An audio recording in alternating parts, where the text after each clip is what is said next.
Hello and welcome once again to the program. NATO leaders have gathered in the U.S. capital, Washington, D.C. for the start of a summit, a celebration of the organization's 75th anniversary. U.S. President Joe Biden was on ground to welcome member states to Washington on Tuesday, the focus of this summit on Ukraine, but he is facing criticism from Democrats at home about his ability to run in this year's presidential election in the United States. The White House is hoping that Mr. Biden can turn the page on the speculation as he hosts the NATO summit.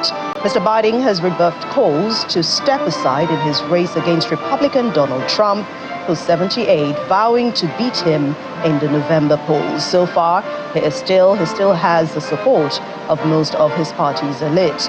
NATO leaders, however, face political uncertainty in Europe, with paralysis looming in France over gains for left and the far-right parties. And then the German Chancellor Olaf Scholz's coalition weakened after a poor showing in European Parliament elections.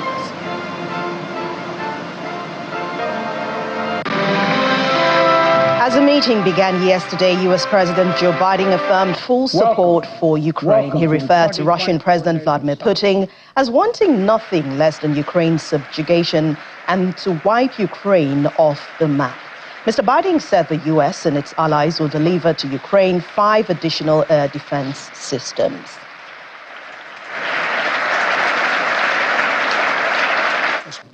Autocrats want to overturn global order, which is by and large kept for nearly 80 years and counting. Terrorist groups continue to plot evil schemes to cause mayhem and chaos and suffering. In Europe, Putin's war of aggression against Ukraine continues, and Putin wants nothing less than Ukraine's total subjugation. But make no mistake, Ukraine can and will stop Putin, especially with our full collective support. And they have our full support. Nearly 24 allied partners have signed the bilateral security agreements with Ukraine. And more countries will follow. Today, I'm announcing the historic donation of air defense equipment for Ukraine. The United States, Germany, the Netherlands, Romania, and Italy will provide Ukraine with the equipment for 5 additional strategic air defense systems. And in the coming months, the United States and our partners intend to provide Ukraine with dozens of additional tactical air defense systems. The United States will make sure that when we export critical air defense interceptors, Ukraine goes to the front of the line. An overwhelming bipartisan majority of Americans understand that NATO makes us all safer. The fact that both Democratic and Republican parties are represented here today is a testament to that fact. The American people know that all the progress we've made in the past 75 years has happened behind the shield of NATO. And the American people understand what would happen if there was no NATO. Meanwhile, the U.S. State Department says that NATO summit will make very clear that Ukraine's future is within the alliance. The State Department spokesperson Matthew Miller says a significant amount of time has gone into wordings about Ukraine's path to the membership. I obviously don't want to say what the final communique will say. There are pieces of the communique that continue to be worked on and negotiated, which is usual for the summit, right? There's a lot that comes in those NATO communiques. You've seen them before, and some of that goes right up to the last minute. I will say that a significant amount of time has gone into discussions about the wording about Ukraine's path to membership. The Secretary talked with President Zelensky directly about this when we were in Ukraine several months ago. It was a significant portion of discussion at the NATO foreign ministers meeting last month that the Secretary attended in Prague. And of course, it has been the subject of ongoing discussions between our building and other NATO members. And of course, Julie Smith, our ambassador to NATO, being in the lead on that over the past few weeks. I will say, I think we have landed in a place, and you will all see this when the language comes forward, that makes clear, as we have said, that that Ukraine's future is in NATO. And the communique will make that very clear, and you'll all get to see the language and talk about it when it's publicly released. Pieces of that part we have largely, I will just say that language we have largely settled on. There are other pieces of the communique and maybe some smaller pieces of that piece of it that we're still negotiating as well. That part is largely settled, yeah. Well, also on the table yesterday, as the NATO summit got off to a start, representatives outlined some of the measures agreed. White House National Security Advisor Jake Sullivan said that NATO will announce in the coming days a new military command in Germany, led by a 3-star general for training and equipping Ukrainian troops, and appoint a senior representative in Kiev to deepen Ukraine's relationship with the alliance. NATO Secretary General Jens Stoltenberg said that the defense industrial pledge that NATO leaders are set to agree on Wednesday, July the 10th, will help enable arms makers across Europe and North America to produce at scale.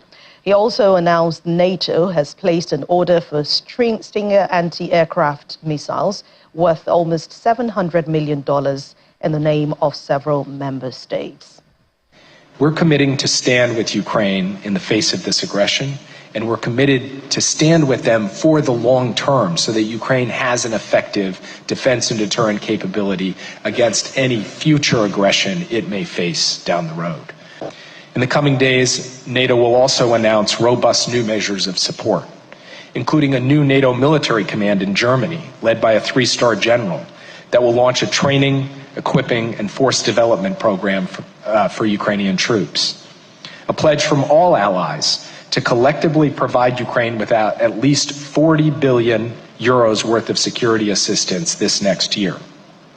And a new NATO senior representative in Kyiv, appointed by Secretary General Stoltenberg, who you'll hear from in a moment, who will deepen Ukraine's institutional relationship with the alliance and serve as the focal point for NATO's engagement with senior Ukrainian officials.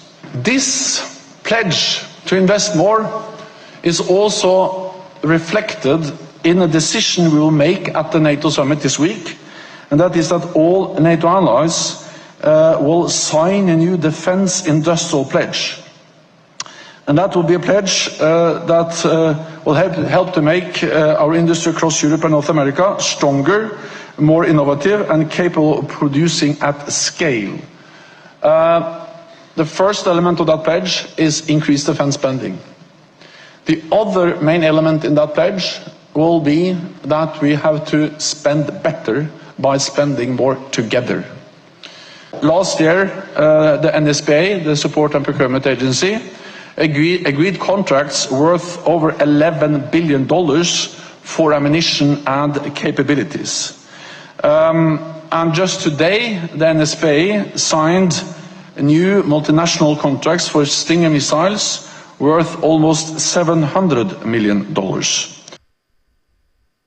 Ukrainian President Volodymyr Zelensky says that he expects a decision on more F-16 fighter jets deliveries to Ukraine to be made very soon. It followed President Biden's assurance earlier today that the first batch of US-built F-16 fighter jets are already being transferred to Ukraine from Denmark and the Netherlands, and it will be flying over Ukrainian skies over the next few weeks. President Zelensky had said last week that he wanted to double Ukraine's air defense capacity over the summer, and that his country needed at least 7 additional Patriot systems to protect itself. President Zelensky is in Washington attending the NATO summit alongside other leaders. But at the Ronald Reagan Institute in Washington, he was asked about who could be American president in November. Mr. Zelensky said he could not predict what Mr. Trump, the Republican candidate, will do if elected to a second term as U.S. president, and that he did not know Mr. Trump very well, but hoped that America's support for Ukraine would not change. It's time to step out of the shadows, to make strong decisions work, to act and not to wait for November or any other month to this end. We must be strong and uncompromising all together. And first of all, America. And first of all, the leaders of America. And the President of the United States as the leader of the free world. To be uncompromising in defending democracy. Uncompromising against Putin and his coterie. Uncompromising to every possible terror. exactly what all Ukrainians were on the 24th of February 2022. Millions of the people of the world and millions of Americans exactly what President Biden and the Congress were on the 24th of February. And now we all need exactly this. Leadership that does not wait for any Novembers, but acts now, acts every day strongly so that life wins. And so that our enemies, such as Putin, fear our actions. Imagine how much we can achieve when all limitations are lifted. Similarly, now we can protect our cities from Russian guided bombs if American leadership makes a step forward and allows us to destroy Russian military aircrafts on their bases. This will also yield an instant result. And we are waiting for this step. And we can significantly limit Russian actions in southern Ukraine and push the occupier out of there if American leadership assists us with the necessary deep strike capabilities against Russian military and logistics in our Ukrainian Crimea. And focusing on the war with Russia, the Ukrainian president said that children dying in recent Russian attacks in the country made him want to kill the Russian president.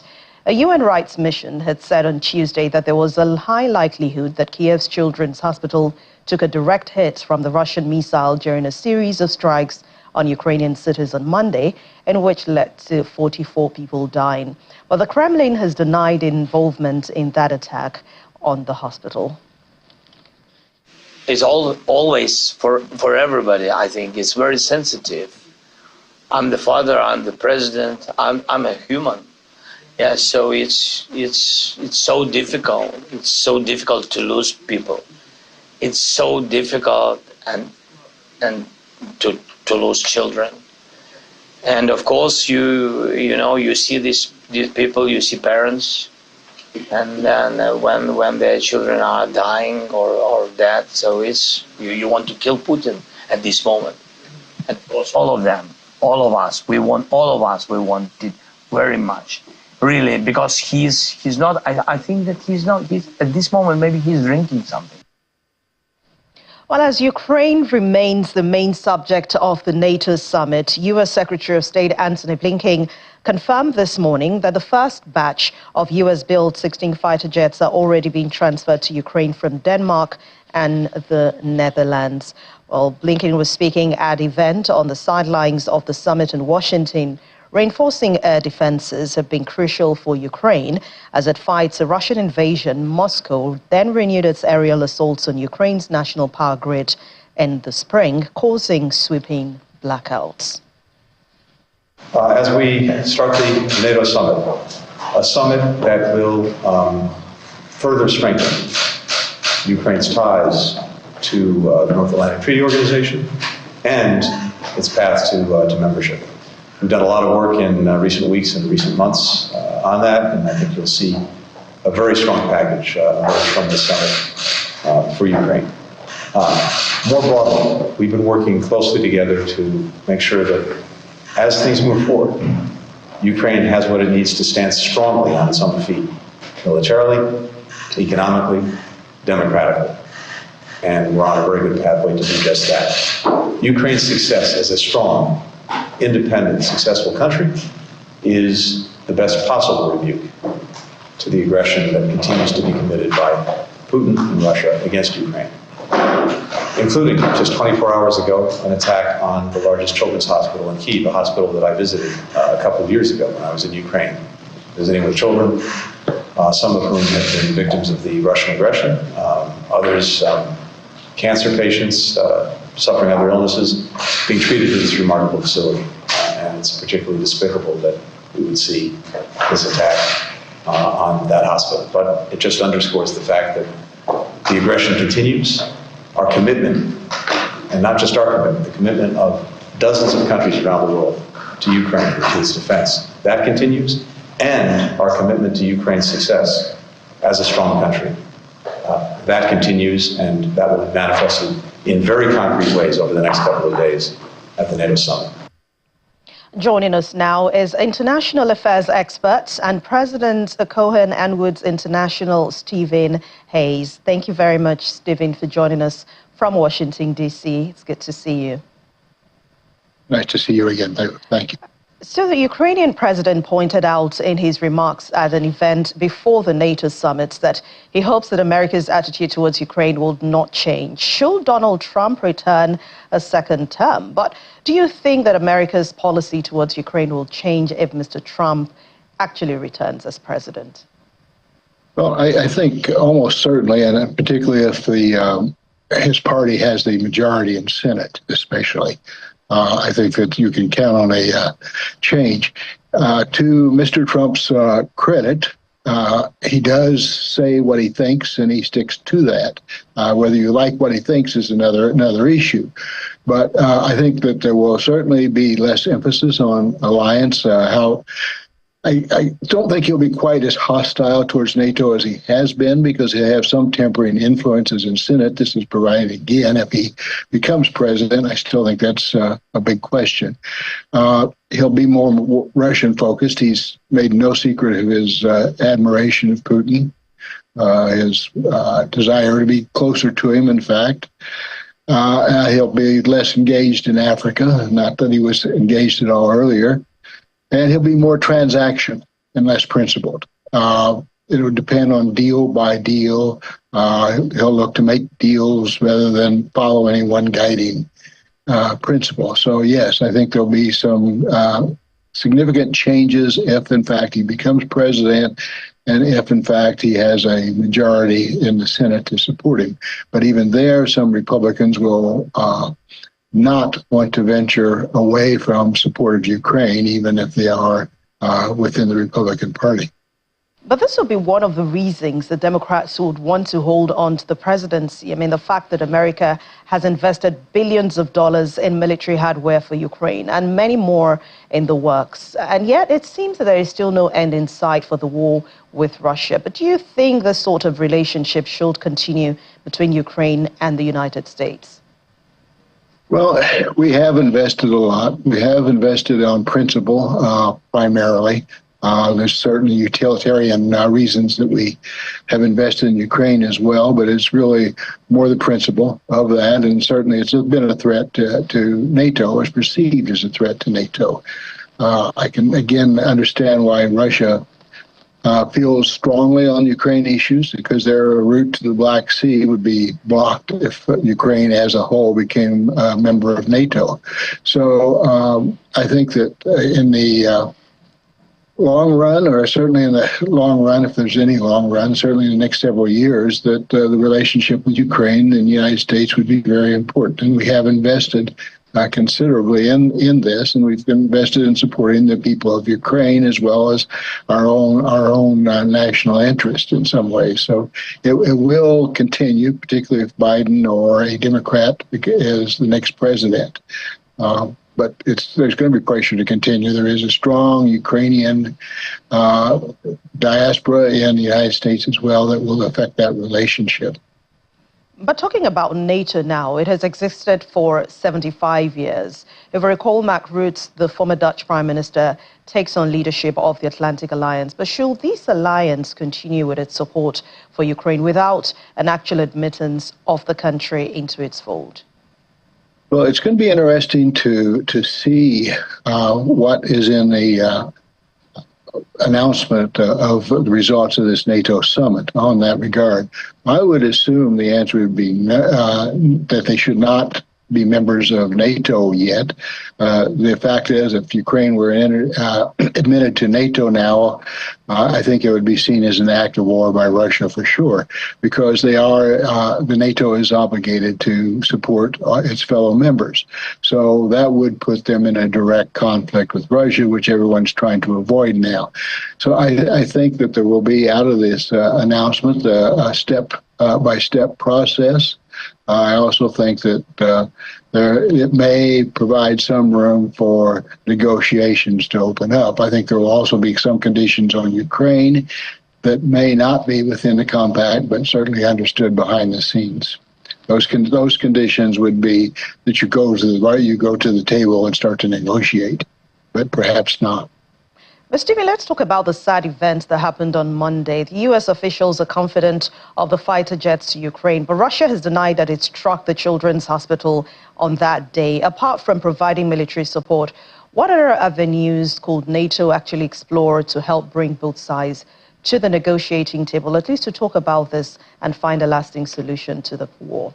Well, I think the hospital being struck almost certainly by Russian missiles or support from Russia in some way is a given. But the hospital event in and of itself, I don't think would drive anyone to the bargaining table any more than that has happened in Gaza and other ways. I think what will happen, though, is behind the scenes, there's going to be greater pressure to let's find a solution sooner than later that will work for both Ukraine and Russia. That's going to be very, very difficult because both sides are very much locked into their position. Ukraine not giving up an inch of land, Russia not withdrawing in any way. So it's two immovable forces headed to one another, and I think there's got to be some solution. Now, the results of this summit and the results of the American election are going to have a lot to say on can we end this war. And I think also the subtext at this NATO is how firm is President Biden, and if not, then who's going to be his replacement. So I think that's also all boiling in the waters on this, and I think it's all those are factors in whether there can be peace. I do not see anything happening, though, until after the election. The results of the election are going to determine a lot around the world. All right, Stephen, before I let you go, in your own opinion, has NATO performed well over the last 2 years? I think, it's a good question. I think they've performed better in the last 2 years than they have before, say, the previous 10. They've been fairly a latent and almost dormant force up until now, and now they finally are coming together. One of the things that I think President Putin has done is enabled NATO to work together much more closely than they were the previous 10 years. I think things were falling apart, frankly. And of late, they have really come together. We've also seen some of the weaknesses of require unanimous support for things because outliers like Hungary and Turkey in this case have also created some disruptions. But by and large, they've worked very well in the last 2 years, and particularly on Ukraine, and thanks to Russia in many ways. All right. Thank you very much, Stephen Hayes, international affairs expert and former president of American Center for International Leadership. Thanks a lot for your time on the Thank you. It's an honor. It's an honor as usual. Good to see you. Thank you. The first Democratic senator has publicly questioned President Biden's election chances after 7 congressmen broke cover and asked the 81-year-old president to step aside. Senator Michael Bennett told CNN he expected the president to lose to Donald Trump by a landslide, but then stopped short of telling him to end his candidacy. Questions have been raised about Mr. Biden's fitness for office after a stumbling presidential debate performance against Mr. Trump late last month. The president insists that he can beat his adversary and then continue to hold support among key allies after congressional Democrats met to debate his leadership on Tuesday. Coming up after the break, search continues for 35 people still missing after a landslide in Indonesia. We'll bring you the details of this and more. Please stay with us.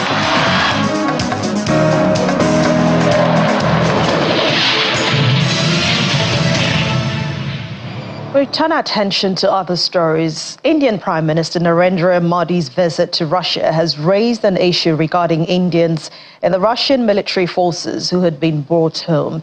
Russia has promised an early release of the nationals fighting in its army. This announcement came at the end of Mr. Modi's visit to Moscow earlier this week. But Delhi has been seeking the release of Indians who say that they were lured to Russia on the promise of non-combat jobs in the army, but then were later forced into active combat with Ukraine. And at least 4 Indians have been killed in this fighting. Families of the men had appealed to the Indian government for help in bringing them back home. India's foreign ministry had called this a matter of deep concern and said that it was pressing very hard with the Russian authorities to bring back its citizens. Earlier this year, the military urged all Indian nationals to exercise due caution and stay away from the conflict. To more bilateral relations now, Chinese President Xi Jinping says that his country is willing to work with Bangladesh to build a comprehensive strategic cooperation partnership. He was making the remark during the bilateral meeting with Bangladesh Prime Minister Sheikh Hasina in Beijing. Sheikh Hasina is on a 4-day visit to China, which began on Tuesday. And China is saying that it will work with Bangladesh to contribute to the development and prosperity of the South Asian region and the global South. Hasina thanked China for the support after her party, Awami League, won a 4th consecutive term in the 12th parliamentary election. Away from politics now to the weather. Across the globe today, it is focused on recent landslide in Indonesia. The government has deployed a helicopter and hundreds of rescuers that has resumed search for 35 people who are still missing. The landslide occurred at an illegal gold mine on the island of Sulawesi. 23 people were killed in that sad incident. Torrential rain triggered the disaster, which happened on Sunday. The landslide engulfed miners and residents in the district of Suwawa in Gorontalo province, where more than 2,000 kilometers east of Jakarta, the capital. Nearly 400 people were involved in the rescue efforts, restarted after heavy rain temporarily halted operations. On Monday, by the evening, 66 survivors had been plucked from the debris. Although efforts were being hampered by thick mud, with some rescuers even having to walk more than 20 kilometers to reach the disaster site. And in another development, around 180 firefighters and more than 50 trucks have been responding to a blaze in Australia's city of Melbourne after a huge factory fire broke out, reportedly caused by a chemical explosion. Authorities say it could take a few days to contain the fire, but local media is saying that roads around the factory have been closed and people have been asked to stay away from that area.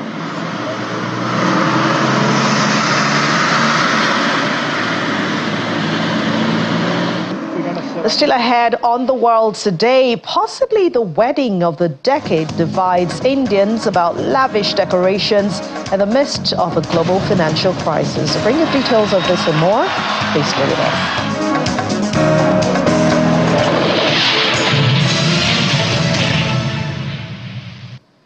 Welcome back. Acting UN Special Representative of the Secretary General for Somalia, James Swan, has visited the southwest state as part of his first round of in-person engagements with federal member states leaders. The meetings focused on a wide range of key topics related to security and state building in Somalia and the southwest state. Among the national priorities discussed were issues related to the constitutional review and plans for the elections. I'm pleased to be back in Baidoa, southwest state. I thank President Abdiaziz Hassan Mohamed Laftagaran and his team for warmly welcoming me and my colleagues today. The President and I discussed a range of issues related to state building, security, and the humanitarian and development situation faced by Somalia and the southwest state. UN experts say Uganda is backing M23 rebel fighting across its border in Eastern Democratic Republic of Congo, warning that a rapidly escalating crisis carried the risk of triggering a wider regional conflict. The well-armed M23 is often accused of being a Rwandan proxy force, but UN experts have put forward evidence to suggest that it also has Uganda's support. The United Nations Development Programme UNDP and the Timbuktu Africa Innovation Foundation, in collaboration with the federal government, have launched the Innovation Center Timbuktu FinTech Hub right here in Lagos. As one of the Timbuktu's 8 thematic hubs to be set up across Africa, the UNDP Timbuktu FinTech Hub will address complex challenges and promote inclusive growth, accelerating sustainable development throughout the African continent. Timbuktu is described, I think, it's a journey towards innovation and economic growth in Africa. As the United Nations Development Programme, UNDP, in collaboration with the Timbuktu Africa Innovation Foundation and the federal government, are set to launch the first Pan-African FinTech hub in Lagos. This move, starting in Lagos, aims to explore the potential of financial technology in driving financial inclusion and sustainable development in Africa. There is a sweet spot that we're looking for in Timbuktu. It is that spot where technology and talent meet financing and create impact. Timbuktu's vision includes establishing 8 thematic hubs across Africa. The former Vice President of Nigeria, Professor Yemi Osinbajo, who is the guardian of the Timbuktu Africa Innovation, gives insight into how this will strengthen the local and regional fintech ecosystem across the continent. The whole point is to create an ecosystem, practically in every country, that specializes in something. And then, of course, link up all individual ecosystems into one massive ecosystem for the whole of Africa. Then we intend to have a virtual hub as well, one that is, of course, borderless, creates opportunities across borders. This is a very small selection. Adding to the excitement is the onboarding ceremony for the 2024 cohort of the FinTech Timbuktu Startup Accelerator Program. Over 800 applications from 47 different countries were received, but only 42 startups from across 33 African countries were selected. These visionaries are poised to reshape the future of development, but in particular, the future of fintech, bringing new solutions and groundbreaking technologies to the forefront. If you are in a leadership position in this continent, you stay awake all night, given the multiple challenges that our continent faces, given the polycrisis that our continent faces. But every single day you wake up and see young people embracing innovation, embracing change, adapting to the demand of our time, it gives you hope. The launch of the Timbuktu FinTech Hub in Lagos heralds a new era of opportunities for fintech startups and a brighter future for the financial ecosystem in Africa. The program will support the startups by providing them with the necessary resources, mentorship, and exposure to scale their solutions. And now to a sad accident that happened in India that claimed 18 lives. A bus rammed into a milk tanker in the state of Uttar Pradesh this morning. 19 people were also injured in that incident. The New Delhi-bound bus was traveling from the eastern state of Bihar as it rear-ended a milk tanker on an expressway in Unnao district in Uttar Pradesh. The injured were transported by ambulance to a hospital in Unnao, where they were treated. The police are saying that they are verifying how many passengers were on that bus. And over in Mumbai, this does not happen every day. But when you see lavish decorations worthy of royal repute, then you know that something big is happening. Something many are saying it will be the wedding of the year. So preparations are in top gear with no cost spared. But residents are now saying they are divided over the lavish and opulent decorations being put up in the financial hub. Also raising the air of locals are road closures from July the 12th to the 15th, with traffic already slowing in the immediate area around the wedding venue, which has been adorned with decorative lights and red flowers. However, over Mumbai residents, others are saying that the extravagant spending and the visits by international celebrities is actually helping the economy. The wedding of the billionaire's youngest son, Anand Ambani, a 29-year-old, and his longtime girlfriend, Radhika Merchant, who is also 29, is the culmination of lavish celebrations throughout the year.